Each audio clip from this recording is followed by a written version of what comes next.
Hello, is it another video you're watching of? Yes it is. This is Professor Narragon coming back at you live from YouTube Radio, or basically my channel, giving you the best of Chapter 20 that deals with master budgets and performing planning. Awesome stuff here. So, budgets in itself, this is one of the things that's everything is coming into this chapter, and it's going to bring in again the big three that we deal with in production. Again, direct materials, direct labor, and factory overhead. But now we get to see how companies can budget everything. So companies have different things. They're going to try to figure out how their future is going to be, and they're going to set up certain statements, and these statements are the budget, just like you do at home when you're trying to budget for expenses and trying to get that vacation. So you're budgeting and you're trying to see, how can I get there, how much do I need to save, what can I pay off, all this stuff. Companies do this too. They have to express these budgets and plan for the future. Because again, if you don't plan for the future, you may end up putting yourself in a hole. So, we're going to look more into this process. And we have this nice little graphic that shows up. And this is really the cycle of the budget, which is kind of really how it goes. The first thing is everybody sits down at the table and they're going to communicate through various ways, items, benchmarking, historical, how everything's going. They're going to sit there from all departments and develop the budget. Well, the budget comes along and all of a sudden we'll get in our actual items, how much we're actually selling to other costs, and we're going to compare the actual to the budget. We're going to see if we've overestimated or underestimated. From there, we're going to take that information and we're going to take some actions. We're either going to improve something, or we're going to try to see if we can replicate that action in future periods. After that, everybody gets together again and they set a new plan and move forward. Again, developing another budget and comparing. This cycle continues a lot with business. I mean, a lot. We're always trying to improve. So, with that, there is some drawbacks and some benefits. We're mostly going to focus on a lot of the benefits. There's a lot more benefits than drawbacks, and that's usually how it is. This is why we love it so much. And of course, this is why you do it at home too. First is always coordination. We get everybody on the same page. We want to make sure everybody still knows what the company goals are, and we're going to produce a document that shows this is what our goals are, this is what we think we're going to sell, this is everything, and can we do that? Next, you get the communication as they debate over certain things. As well, one manager may say this is going to cost this much, but the other manager says no, it's going to cost this much. So they're going to go through and they're going to have a little arguments, but they're going to communicate through all levels of management. This way everybody's in the process. They may even pull some employees going, we need your help, another eyes on it. They may end up they're going to have control. Budget has a lot of controls because we match it on benchmarks. Historical value. Historical data tells us, okay, this is what we could have, this is what we done. We didn't hit this goal. Why didn't we hit it? So we're going to start checking historical and seeing how can we hit goals as we improve for the future. Again, the planning phase. Focus on future opportunities we're going to always focus on those. Again, later on in this course, we get more of these kind of future opportunities, and we're going to see, will it help us or will it basically hurt us with our budgets? And it actually helps. So we're going to get into this more as we progress in the course. And motivation. Through participation in the budget process, it does establish of attainable goals. Again, mixed with benchmarking, we actually figure out the short-term goals to help us get to the overall goal. So all these end up coming together, and they basically help us really get the company to gel together and focusing on the budget. This document is really our big old overall goal, set with little small goals. Now, there are negative. As you can see, we get a fancy graphic for the benefits, because the benefits really outweigh the negatives. But we do have certain negative aspects. And this is just really a commonplace thing. One, employees may understate sales and overstate expenses to allow a cushion. This is mostly so that, hey, we want to understate the sales to make us look good. This cushion actually just makes you look good when you beat out that sales goal. You went under the expenses, you show net income. They're creating a cushion so they can, actually the employee can look good in front of management. So sometimes you do have this. You also have the pressure. Now, some of those goals, if you don't have them attainable and they feel like they're not attainable, you will put pressure on your employees to try and get to that. And those results will lead to, again, unethical behavior or fraud, as pressure is one of those legs in that fraud triangle. So we want to make the goals attainable. Watch out for that. Okay? And employees may purchase unnecessary items to ensure budget is not reduced next period. This happens a lot. Mostly any government contract, any school, basically they're all going to do this. They're just going to buy stuff to keep the budget so it never gets reduced. I like the example of, say, you're a kid and you want to run that lemonade stand because you want to make a little extra money. So your parents always give you your budget. It happens to be, let's say, just $10. But you found out that you can actually spend $8 and do everything. So your cost is only $8. But knowing that if your parents saw that you only used $8, next year they're only going to give you $8. So you tend to want to buy some extra stuff. I call it sometimes this unnecessary items, depending on the nature on stuff. Sometimes we actually don't buy unnecessary. We just buy stuff that we think that we're going to use for the future and we don't. But sometimes we put reason to it. Just know that, some companies, they will be like this. Some departments will be like this. They know they get a certain amount of money. They want to keep that certain amount of money. And they do it just like in case that year it's really needed. But that's just one of the negative aspects. It actually increases costs, but people just don't want, they want that cushion. Again, cushion. Okay? So when we do budgets, there's two ways to actually approach these. And it's known, one is a top-down approach.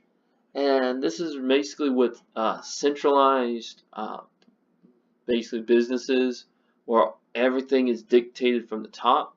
So top management just basically prepares it and passes down the budget without input from the lower levels. This method is really starting to be not used as much, because with anything with production, top management knows fixed costs, like we did in chapter 19.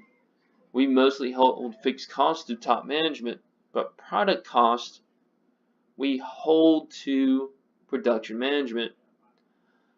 So this actually comes more to the second method, where it's coming from the bottom on up, and the departments actually who know how much they end up using and need to use, they develop their budgets and they push it up the ladder. Basically, they're waiting for higher management to basically review and approve. This is typically used more often now because it gives a better sense of the budget, better sense of what expenses actually happen because they are more aware. And so based on both of these though, there are important guidelines to follow when we prepare that budget.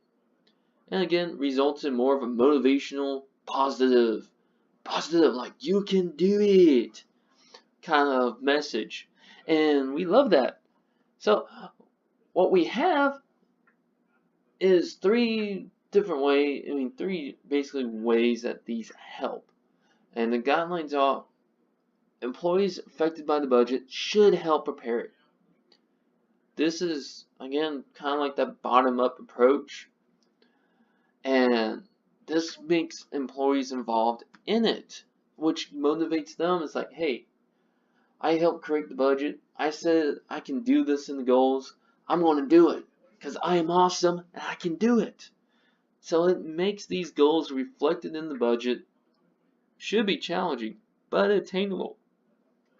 Again, if you make unattainable goals, that pressure is going to come for the fraud.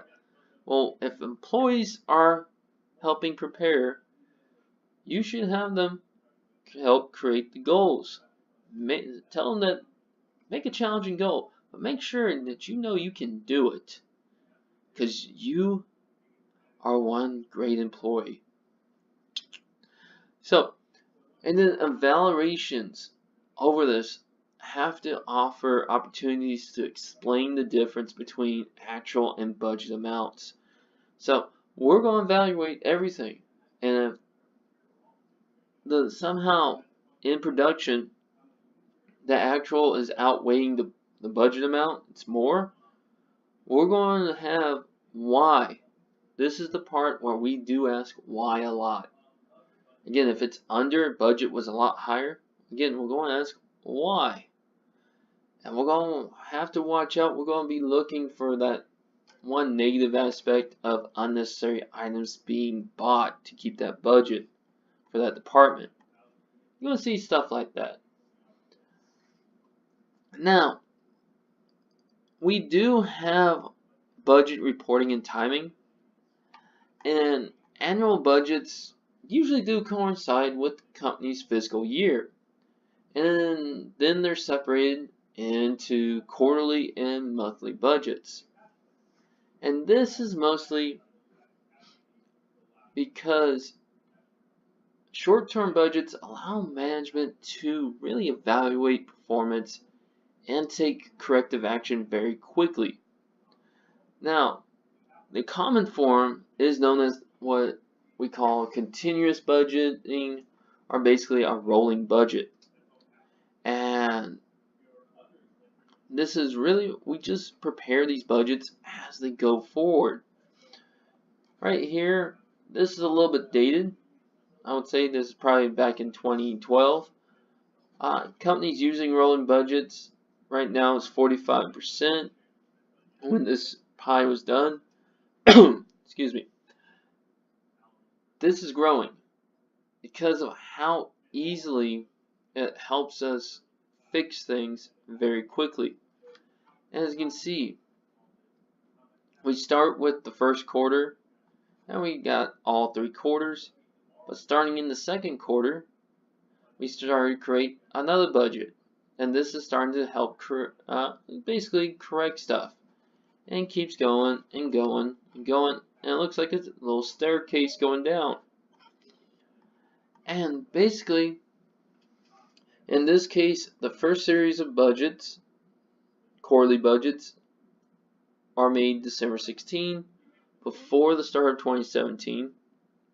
Then in March, basically at the end of the first quarter, another budget is made, and this budget will revise the December 2016 budget. Again, this makes things able to change if we're trying to prepare something. If we're like, okay, we're just getting this big old contract, could we do it? And if we do, this is the new budget because we have this new big contract. And every quarter we start revising. We keep revising. Okay?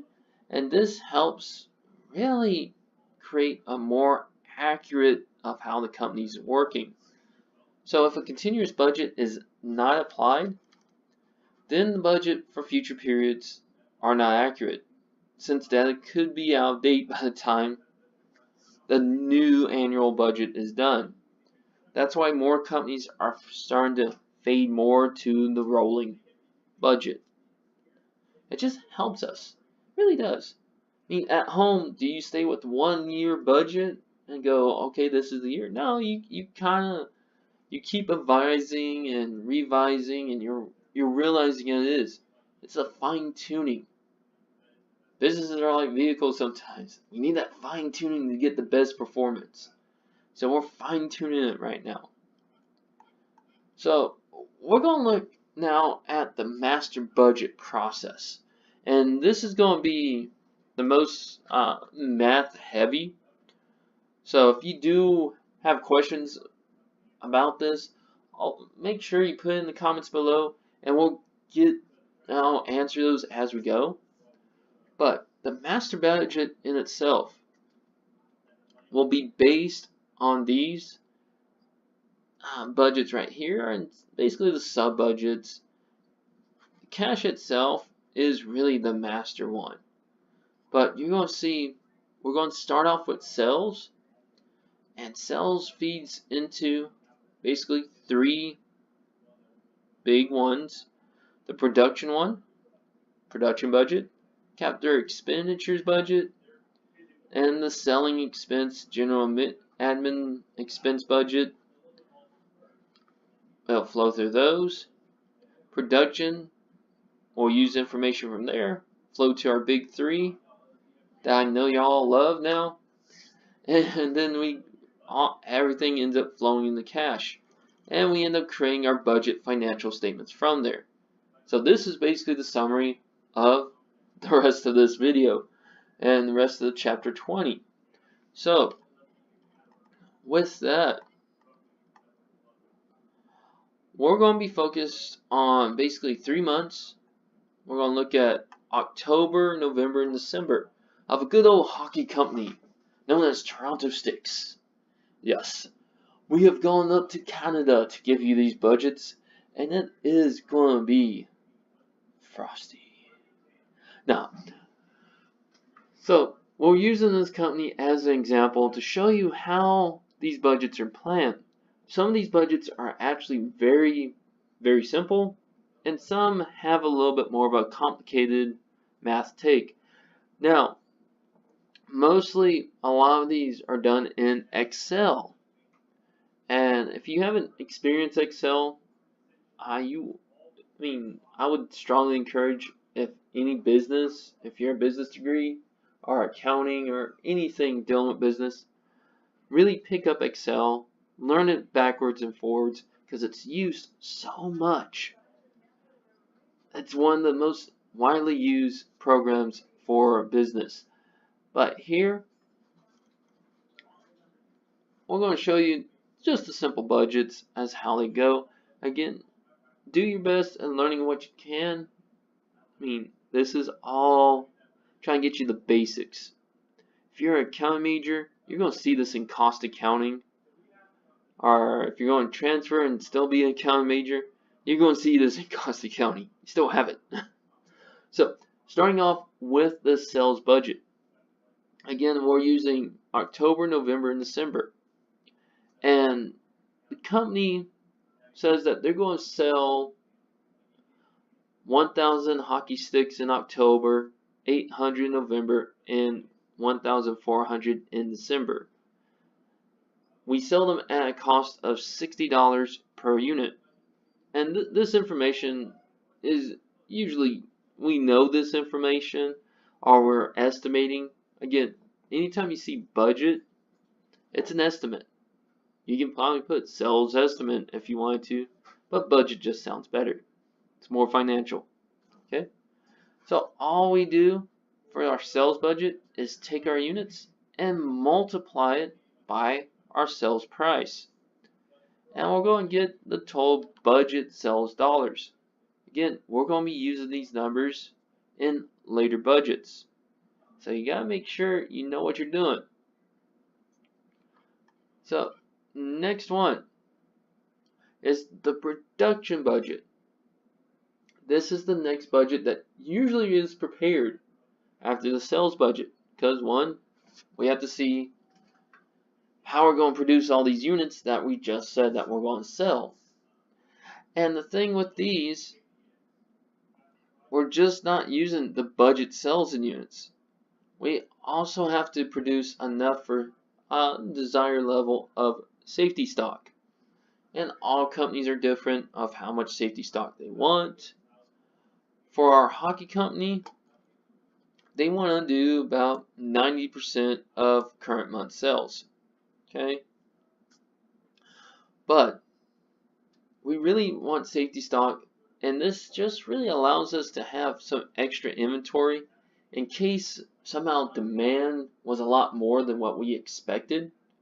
If demand is, we already have the products ready to meet that demand, and it makes sure that there's no angry customers waiting until next month to get their product. Customer service is key with business. So safety stock helps us a little bit as we go. This also just makes sure that we have like rolling stock going. So either we use first in, first out, or last in, first out, or weighted average. We're going to get some cost in there, but this helps us a little bit. Okay, so again, they're going to say 90% of the current month's sales, and we're going to have to create this budget. Now, right here, this is the budget for production as it really goes, and it's really, we take the next month's budget sales in units. That's the first part. So as you can see right here, we took November, and that starts out with October, and we times it by 90%, which equals out to 720. Now, if you already know that you're going to times the next month by that, next month sales, which is Toronto company, is 90% of current month sales. Yeah. So if you're going to do that, you can probably skip that step, these two lines, and just go to budget and inventory. This just helps out to see what's going on. Okay. So taking the next month inventory, times it by whatever percentage that they want their budgeting ending inventory to be, and then from there we're going to take our budget sales units, and we're like, where did this come from? Well, that's our current. So as you can see, we take next month, we're going to figure out our safety stock, which is 90% of next month's stuff. And then we're going to produce it with our current budget sales. So when we have this, we just add these two together, and that's going to create our required units that we want to have available. So at most, we're now going to have 1,720. And that's going to help us out in case, again, higher demand than we expect. Now, as you remember, sometimes we have to add and subtract. Well, we're going to subtract the beginning inventory units that we have. And again, this is basically the budget ending inventories from the previous month, because we already said this is how much we want in our ending inventory. So with that being said, October, we don't really have it. I mean, if this was a full year, yes we would. But since we really don't, we take this, they're going to give us any months that are not appearing on the 3 that we're working with. And this is September's basically ending inventory, our beginning inventory for the month of October. So we're going to subtract these two, and we come out to our units that actually need to be produced. So as you see with the month of November, we use December sales times by the 90%, gets us to 1,260 that we're going to budget in our ending inventory. That's how much inventory we want to have in our ending for the month. Take our budget, which is 800, add those two together, and then subtract by the ending inventory of prior month, which is technically our beginning inventory of that month. Once we do that, we get the fancy numbers. Okay, so as you can see, numbers repeat a lot in these budgets because we're using future months to help protect us. Okay, so that's the budget. Now, a quick way to kind of do these to determine the number of units to produce, if you kind of want to skip this, you can always take the budget ending inventory, units of safety stock, so the budget inventory, plus the budget sales units from the period, minus the number of units in beginning inventory. That's exactly what we did up there. This is just a formula. Okay? So, and this will equal the total units produced. That's just the formula that we just used. Sometimes it's just quicker that way.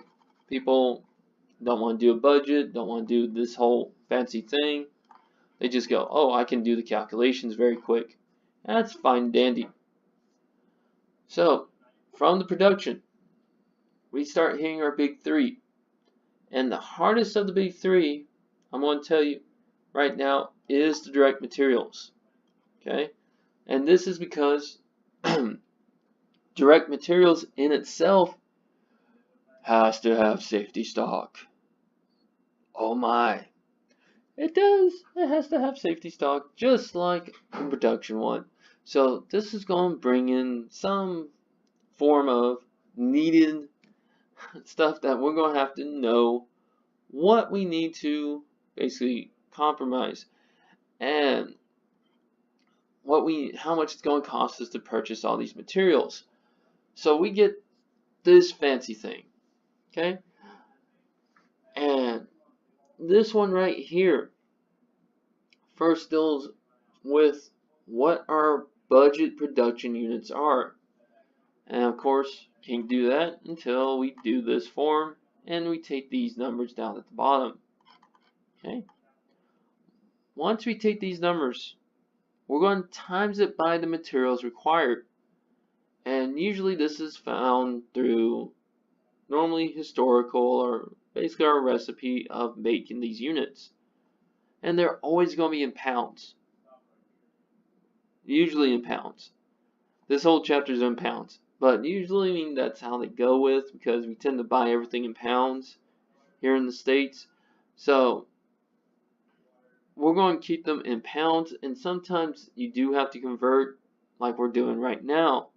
We're converting the units into basically pounds of material. And we find out that the material required is 0.5 of a pound, basically half a pound. And this is usually given to us also. So we're going to take our budget production units times buy the material required to get the materials needed for production. Now, the best way, if you're doing a quarter or 3 months, you want to do this for all three first. Okay? This will provide the material needed, because again, we're going to have to budget an ending inventory, basically our safety stock again.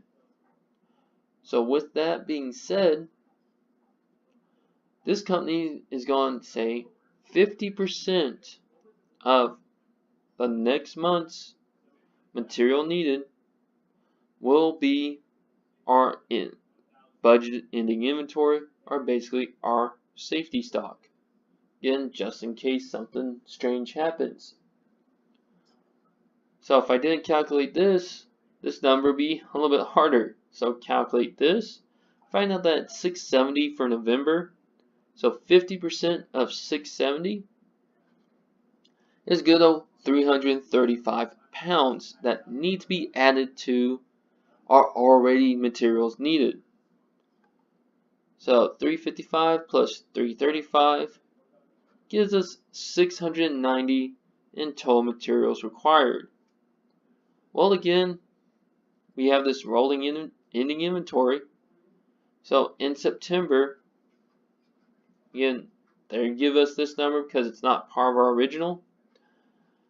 Basically their ending inventory, October's beginning, is 178.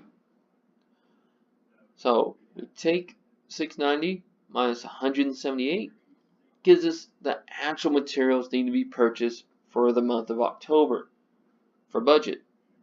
Okay? From there, they're going to tell us how much it cost us per pound to buy this material, and it happens to be 20 bucks. Well, $20, we take 512 times 20, and our cost for the month of October is 10,240. Okay? From there, we again do the same process with November. We've already probably done this because we had to get the 50%. So again, December, take 50% of their materials needed to create that safety stock, and it's 237.5 pounds. Add those two together, and then as you can see, October's ending is basically November's beginning. So that comes down here and subtract 2, and for a month of November, it's 572.5 pounds need to be purchased, or about 11,450 in cost. And we keep doing this as it goes. So that's materials in a nutshell. Well, direct labor is a little bit easier. Now why? Because we're always going to get the hours needed for direct labor. As you can see here, we know that it takes about a quarter hour to basically build each unit or whatever part of the production, only a quarter hour. So all you gotta do is take your budget units and times it by the required hours. So again, budget units for each month, just what we got from production, times by that, gives us the total hours that we need to make these products.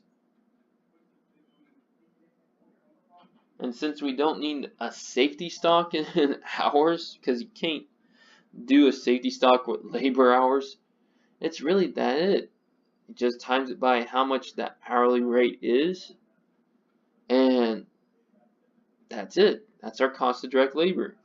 Nothing more, nothing less. So, factory overhead. Factory overhead is going to kind of do a little bit of the same thing. It's going to give us the overhead that we've already kind of figured out using one of our methods prior, how we kind of estimate overhead. because we've already budgeted overhead pretty much a lot. We know the estimates. So with us, we're going to take again the budget production units from the production budget form, and we're going to times it by our variable factory overhead rate, and it happens to be $2.50. Cool. So 710 times 250 gives us 1,775, and then our budget fixed overhead, notice that's the same. It's usually going to be the same. It's going to be our rent, it's going to be our salaries, so forth and so on. Usually a lot of the rent, anything that's dealing with the factory again, remember part of the production cost. Well, all we do is add those together. Boom, there's a budget total overhead cost. So these two are a little bit easier in how to think of what makes them up, but this one takes a little bit, and this one takes a little bit of the reading, and they will provide how much from the next month and so forth and so on. But we really just need to understand how we're getting these budgets, how we predicting these. Again, all these are just the future. So can it change? Yes. That's why we have continuous budgets. It's going to change. So next one, we have the selling expense budget. Now, selling expense is awesome. Yay. It's another one that's a little bit easier. This one's dealing with our G&A. And with the selling expense, this is really if we have commission going on. So we take our budget sales, which I know you are like the first budget that we did, how much sales we're going to actually make, and we times it by the commission. So our hockey stick company, Toronto Sticks, gives 10% commission for all sales. That's awesome. Yay, 10%. That makes people want to sell.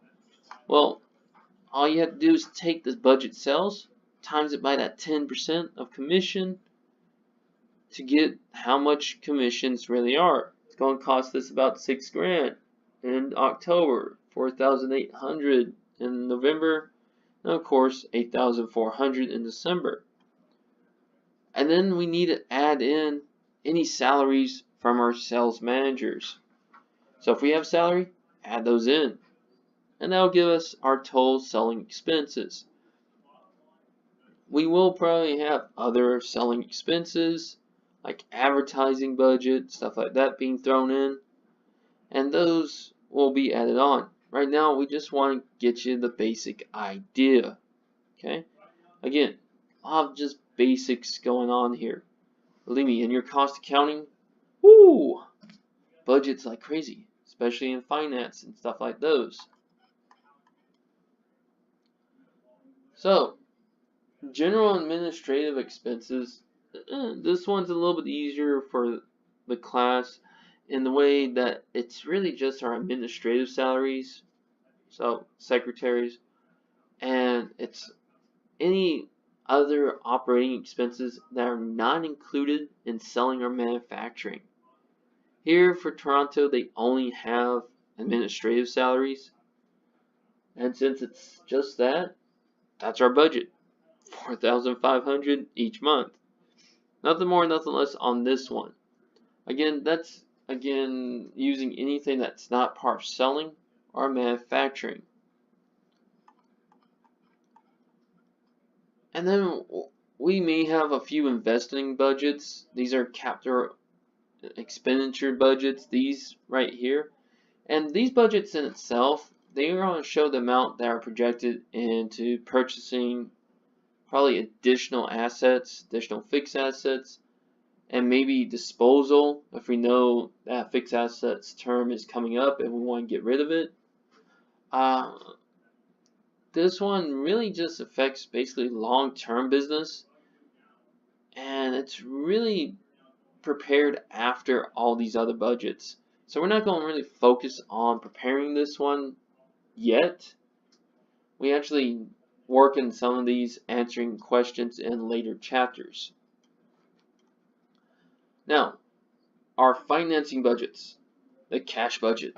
This one is going to look very complicated after we get through the first budget, but the main budget itself, the cash budget, is going to look a lot, it's going to be tough, but it really is not. It basically, you're going to see.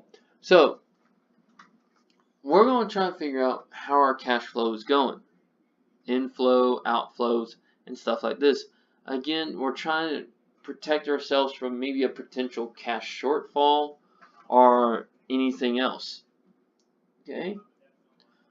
So, the formula for it is basically we take our beginning cash plus any budget cash receipts minus all the budget cash payments, and this will equal out to what we think our cash balance is going to be. Now, if it's adequate, we may end up going looking at repaying loans or buying securities. Basically, we have a positive cash flow. If it's too low, we may already be thinking, okay, how do we get these short-term loans? Again, you want to be preemptive. You don't want to be reactive when it comes to budgets.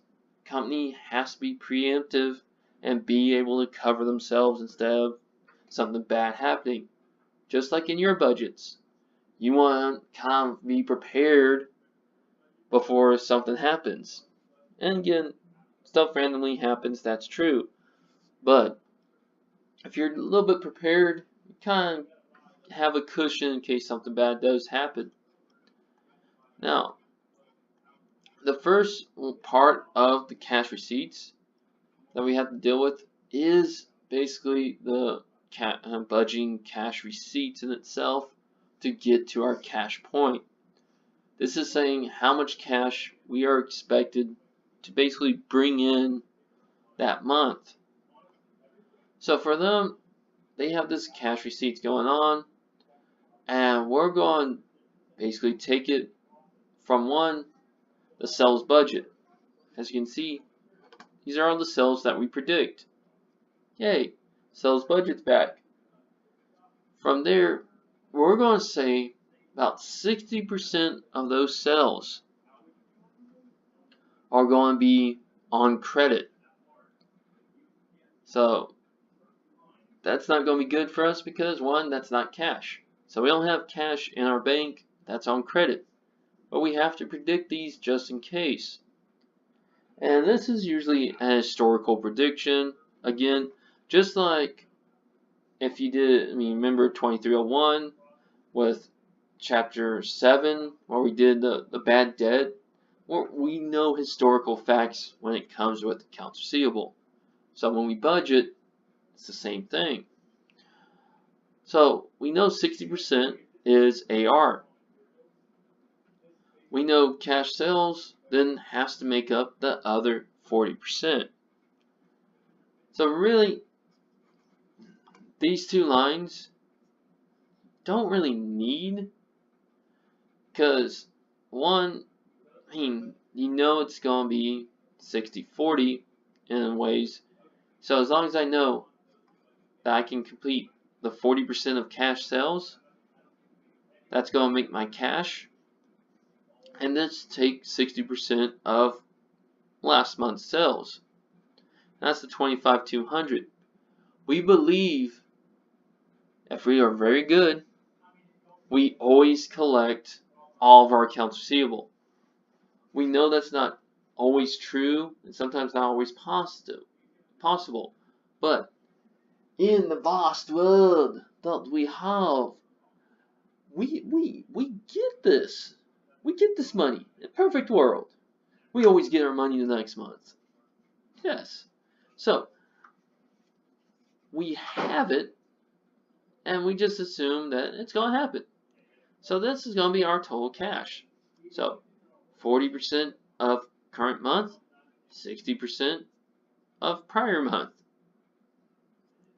will give us our cash that we want.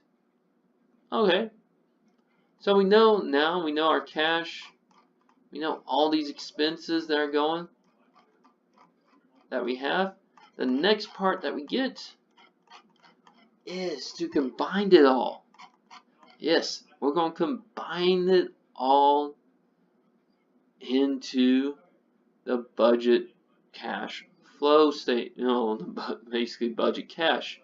So when we look at this extra information, because this is just basically explaining already up there, this one here explains basically if cash payments are greater than beginning cash plus cash receipts, basically expense is bigger than revenue, we need additional funds, we have a negative balance that's positive, that just means our cash coming in outweighs our cash going out, and we can pretty much repay loans or buy securities.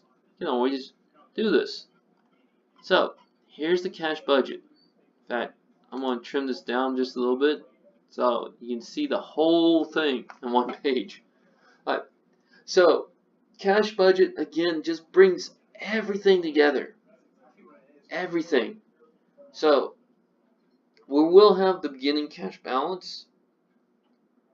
This usually becomes the ending cash from the prior month. So this is really what September ended with. So we're going to start with 20,000. We're going to add those cash receipts that we just did, 49,200. Remember, that's the cash we think we're going to come in with, plus AR, because everybody's going to pay us. Money, money, money. Money, money, money. So, with that, we come out with all of our cash payments. Now, this includes 1. Direct materials, direct labor. Notice that variable overhead is with us. Okay, 1,775. So again, these are coming from these budgets. So variable right there. Notice it didn't do fixed overhead, but it did do variable. You have sales commissions, sales salary, G&A expense, income tax payable is also there. Okay, and then we got dividends. In case the month has dividends, we have even interest on bank loan. Happens in October, we have a 10,000 loan that we still have on the books, and interest is about 1%. So for us, that's where this 100 comes from. Okay. Here we have probably purchase of equipment if we purchase any equipment in that month. But once you add these two, take the cash available minus your total of cash payments, and this will give you a preliminary cash balance. With that, we know this is positive. We're probably going to focus and probably pay off some of that loan. And this is what we do. We have this loan activity, and it shows we're going to budget to pay about 5,635, because I guess management likes an even number. They like that 20,000. So with that being said, our loan balance, we take 10,000 minus 5,635 is going to be 4,365 left. So, month of November, that 20,000 now becomes the beginning cash balance for November. We add the cash receipts. We do the same expenses. Okay? Notice that there's no income tax payable that we have. This is a separate budget. That one we didn't really have in the priors, so no worries on that. That's another number usually given to us, but we don't have that. We did pay out dividends in November, which is awesome. And then here's our interest again. Our current loan balance, or the loan balance we predict in November times 1% is 44, which gives us that cash payments. Again, we're positive by a lot more. Yay! We want to be positive by a lot more sometimes. So, with that, we're going, heck, we should pay off the whole loan. Don't worry about, really, you want to get out of debt as quickly as possible. Less interest that you're paying out. So, once you pay off the loan, we find out that we have $38,881 cash left, and our loan is no more. It is 0. So that means December doesn't have an interest payment. And basically nothing too big going on with that. So we're noticing that we're going to have a lot of money probably left over because we had $101,000 in cash. Well, maybe we should budget a new equipment. So we put in a purchase of equipment. Apparently it's 25 grand. Once that's added to our basically total cash payments. And we find out that we still come out at $44,706. And this is going to be January's cash. Again, there's no loan. We're okay. This is why it's done in Excel. For one reason, we can play with the numbers. Okay? If we were thinking, do we need this? Do we need that equipment? Well, would probably see our preliminary cash balance was probably pretty high. So we're like going, yeah, we can afford that $25,000 equipment. So we'll put that in our cash and our budget to purchase it. So Excel really does help out. Now, once you have these all done, well, we get to prepare our budget financial statements. And really, this is almost saying this is how much a company is going to be worth. You know, a lot of ways. So, with this, you're going to notice it's going to take a lot of the total amounts of these budgets. So, as you see, total. Alright, no total there. But a lot of these will have totals to them. And sales, of course, is our first one. This is our total units times 60 bucks. Was 192,000. Well, in our financial, there's the 192,000. Now, we'll have our cost of goods sold, which is 32,000 units at $17. Now, the production cost per unit came basically, again, mostly through production. So it's coming through these. It's really how many units we're going to have divided by our cost. And that one does come to us a lot of times. But again, it's a lot of our costs the way that we've always done. So we're going to have that knowledge. They're probably going to get us that. And we find out that the cost overall, of course, right here, we had, what was it, $12 here. That's one cost. There's 20. And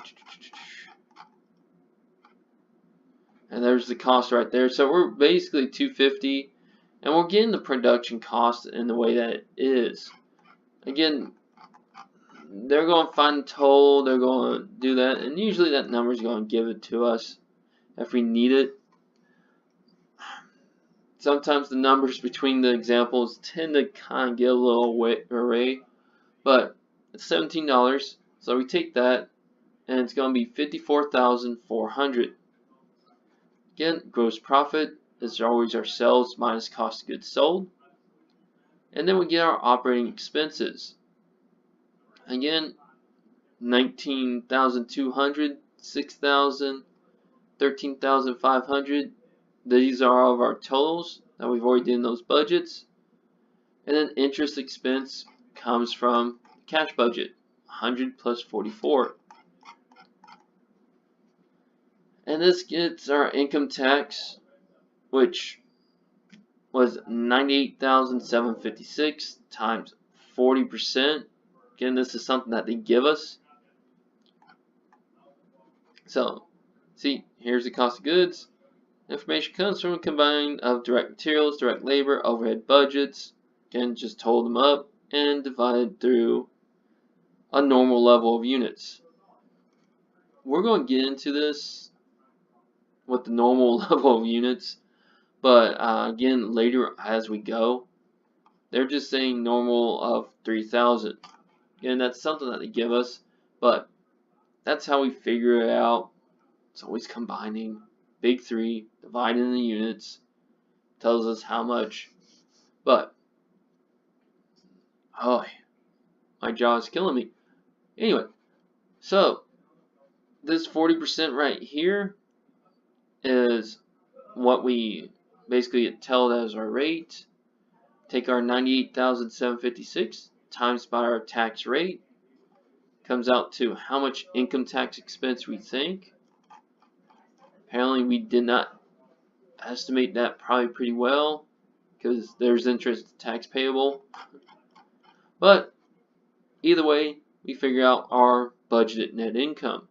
Go 59,254.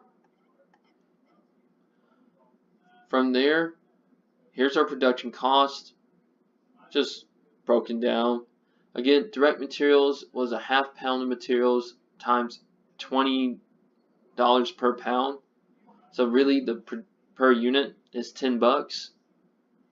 Direct labor in itself, again, is a quarter hour, and it's $12 per hour, so that's $3.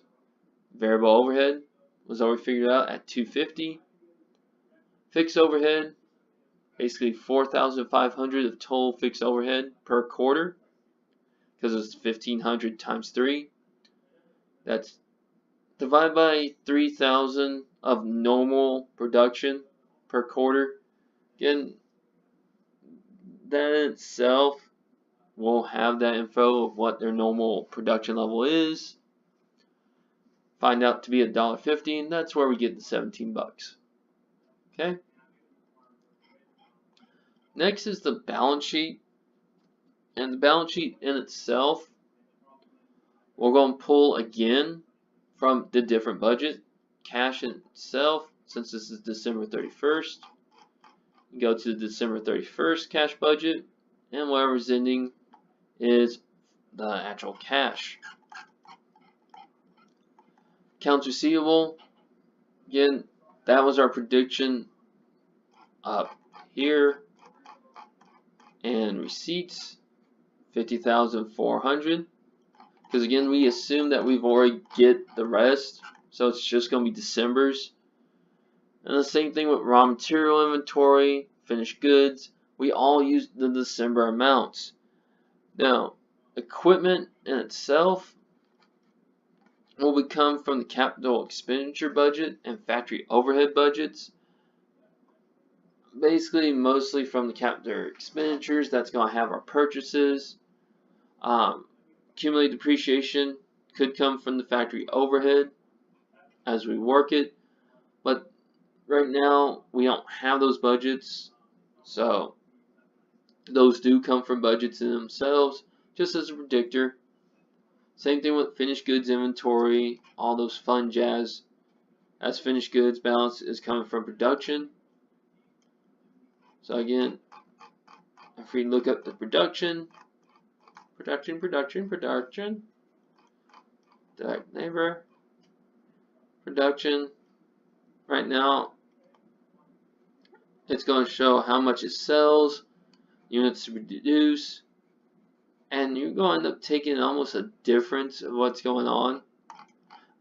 But there's no worries on that. A lot of that information again is provided to us if we're going to make a budget for us right now. Again, you get to dive deeper into this in cost accounting. So again, liabilities, equity, we'll figure out accounts payable, income tax payable. We just did from our income statement, but accounts payable will come from the cash budget, basically payments for direct materials, which can be staggered much like cash receipts. So we got our accounts payable. We're going to end up getting common stock, retained earnings. All that is going to come from other budgets. So as you can see, retained earnings will come from budget retained earnings statement. Of course, we didn't do that, so you don't have to worry. Common stock will be unchanged unless we issue more stock. And this will be indicated in the cash budget, just like the $3,000 and dividends, which does affect retained earnings, but that will be shown in their budget. So the main part is we use this quite a bit. Okay, and as you can see, numbers will come in, numbers will go. A lot of the ones on the balance sheet, again, we're going to pull, but they're coming from different budgets that we don't go too in depth in this course that you will in cost accounting. Okay, so that makes it basically it for chapter 20. The main focus is actually knowing more about how to do these budgets than it is on financial statements. It's good to know where these numbers are coming from, yes, but you dive more into this part in cost accounting. Budget, we just need to know how we make the budgets. So that's it for chapter 20. We're done. So this adventure is coming to an end. And with that, we say, you say goodbye. I'm going to say hello in the next video. Anyway, this is Professor Naragon signing off for another good old chapter video. And if you have a question, put it in the comments below. Thank you. Bye.